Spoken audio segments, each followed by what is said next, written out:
Assalamualaikum warahmatullahi wabarakatuh. Waalaikumsalam warahmatullahi wabarakatuh. Kurang-kurang semangat ini. Assalamualaikum warahmatullahi wabarakatuh. Waalaikumsalam warahmatullahi wabarakatuh. Alhamdulillahirabbil alamin wa bihi nasta'inu ala umuri dunya waddin. Wassalamu wassalamu ala rasulil karim wa la ilaha illallah wa la syarika lah wa asyhadu anna muhammadan abduhu wa rasuluh. Mabad. Yang saya hormati Bapak Ibu Wakil Rektor, Bapak Ibu Dekan, para pimpinan, panitia yang berbahagia, Bapak Ibu orang tua, dan yang saya banggakan anak-anakku sekalian, alumni Prasrama Angkatan Pertama 2023. Saya panjatkan puji syukur kehadirat Allah Subhanahu wa taala. Salawat dan salam kita aturkan pada Nabiullah Muhammad sallallahu alaihi wasallam sebagai uswatun hasanah bagi kita sekalian. Bapak Ibu orang tua, saya mewakili teman-teman memohon maaf atas keterlambatan dimulai acara karena masalah teknis.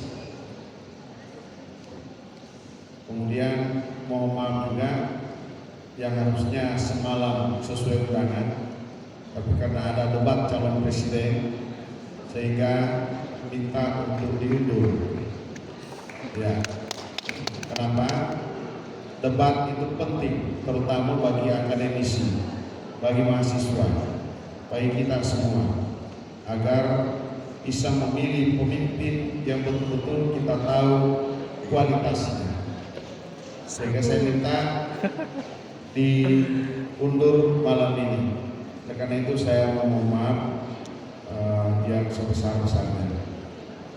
Selanjutnya saya memberi sambutan yang ketiga.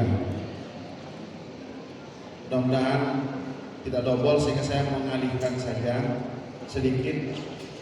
Pesan saya ini hanya kepada pertama Bapak Ibu orang tua, dan yang kedua adik-adik. Bapak Ibu orang tua, sungguh berbahagialah memasukkan putra putrinya Universitas Muhammadiyah Gorontalo. Silakan tepuk tangan.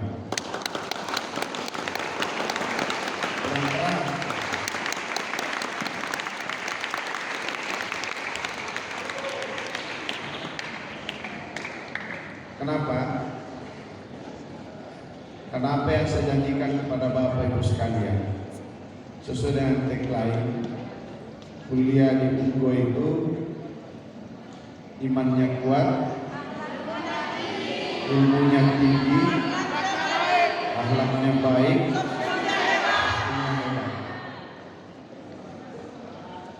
ya tadi sudah diberitahu, sudah ada lebih 200 yang tahu ngaji, masih ada 29. Nah inilah yang tertinggi selama ini, yang tidak tuntas.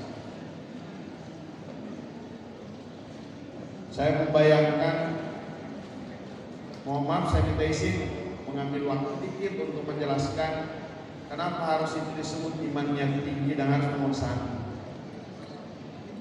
Bapak Ibu, kesuksesan Islam selama ini dibawakan oleh para nabi, terutama Nabiullah Ibrahim sampai Nabi Muhammad, adalah karena keimanan yang kuat. Tadi temanya bahagia, sukses dunia akhirat. Rabbana atina fid dunya hasanah wa fil akhirati hasanah wa qina azabannar. Kami di kampus ini Bapak Ibu orang tua selalu mengkampanyekan, kalau kalian anak-anakku semua ingin hebat, ingin sukses, maka yang pertama harus dituntaskan adalah iman. Jangan dibalik. Untuk apa matematika 10? Untuk apa jadi dokter, jadi bidan? jadi perawat, jadi psikolog, jadi ahli IT, ahli hukum, tapi tidak tahu mengaji. Anda boleh bangga di dunia, tapi di mata Allah tidak punya nilai apa-apa. Ya, maka prestasi yang harus kita kejar untuk menjadi orang yang unggul, maka agama harus nomor satu. Karena agama lah yang membuat hati kita tenang. Agama lah yang membuat pikiran kita itu sejuk. Dan orang yang pikirannya, hatinya tenang, pikirannya sejuk, pasti kecerdasannya maksimal. Tapi kalau tanpa iman, cerdas tidak cukup.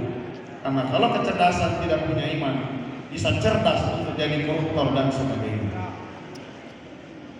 Maka memasukkan anak-anaknya Bapak Ibu di sini adalah kita ikut bertanggung jawab bersama.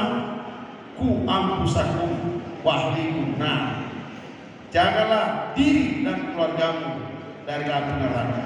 Lalu hadis yang saya harus pegang sebagai rektor di sini adalah kullukum ra'i. Tiap kalian adalah pemimpin. Wa kullukum mas'ulun an ra'iyatihi. Dan setiap pemimpin akan dimintai tanggung jawab di hadapan Allah. Alhamdulillah, sudah ada 2 ribuan orang yang lulus asrama, ribuan yang tahu ngaji. Maka itulah penyelamat saya sebagai pemimpin dan penyelamat orang tua bagi anak-anak. Saya sering guyonin anak-anak, kalau Anda tidak tahu ngaji, mau apain anak agar tahu ngaji?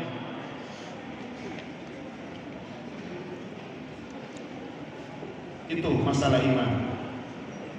Kalau iman sudah bagus, kata Allah, wa may yattaqillah yaj'al lahu makhraja wa yarzuqhu man la yahtasib. Kan begitu toh? Kalau urusan agama, urusan Allah kau urusi, kau jagai, kau kerjai, maka rezekimu itu pasti datang.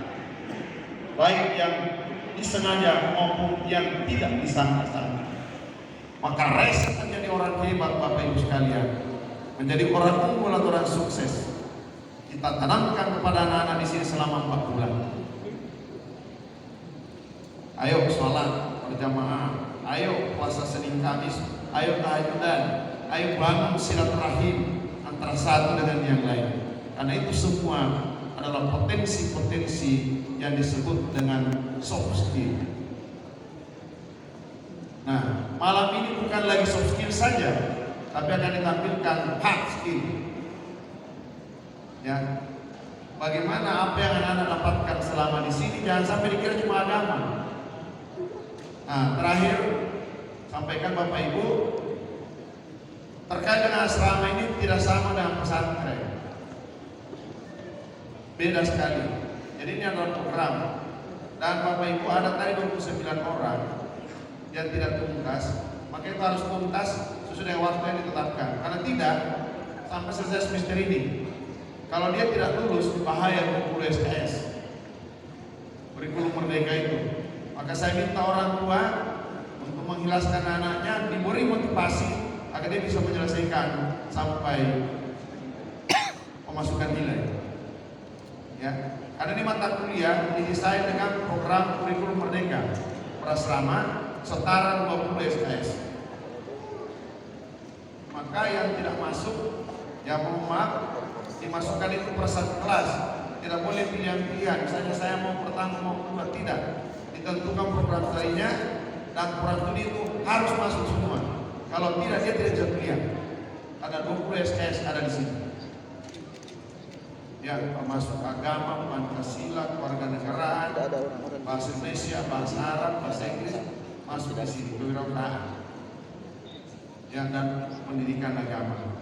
Paling terakhir Bapak Ibu sekalian, anak-anak kita ini sudah dibina Bapak Ibu. Mohon maaf, keluar di asrama itu jadikanlah kenang-kenangan, bukan satu penyesalan. Kenapa? Saya ulangi, kesulitan atau keluhan-keluhan yang didapatkan di asrama jadikanlah bukti kenangan bahwa saya berasrama dengan penuh kesulitan, seperti yang dia katakan tadi, berasrama sementara bermakna selamanya. Itu yang harus diperkuat. Dan itu perintah agama, Pak. Fa inna ma'al usri yusra. Di balik kesulitan itu ada kemudahan. Dan di balik kesulitan itu banyak kemudahan. Bapak Ibu orang tua, semakin banyak anak-anak mendapatkan kesulitan, maka pikiran inovasinya semakin tinggi, kreativitasnya semakin kuat.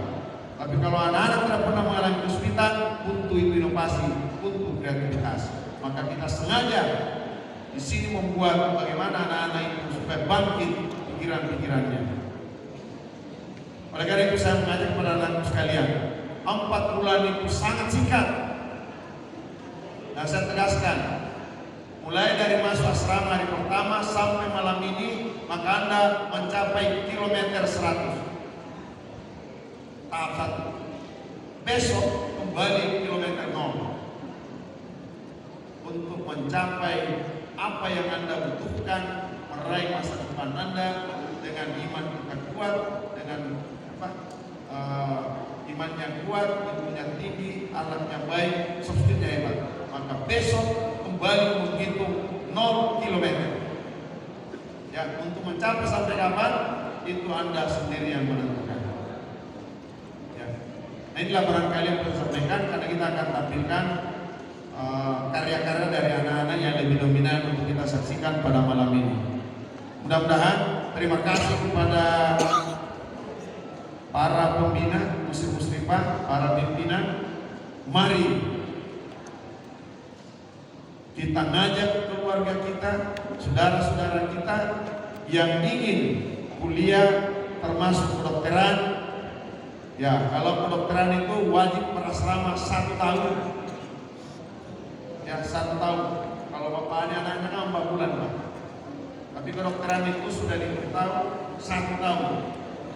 Ya, maka dia akan lahir sebagai dokter yang kompeten, yang religius, dan punya kemampuan leadership yang bagus. Mungkin ini, dan sekali lagi kami akan memulai pendaftaran mahasiswa baru insyaallah bulan Januari. Maka kepada seluruh keluarga kita, mari ngajak untuk bergabung di Universitas Muhammadiyah untuk membangun citra, merancang masa depan. Dengan demikian kami akhiri sambutan ini. Nasrul minallah wa qarib. Taslim mu'minin. Assalamualaikum warahmatullahi wabarakatuh. Waalaikumsalam warahmatullahi wabarakatuh.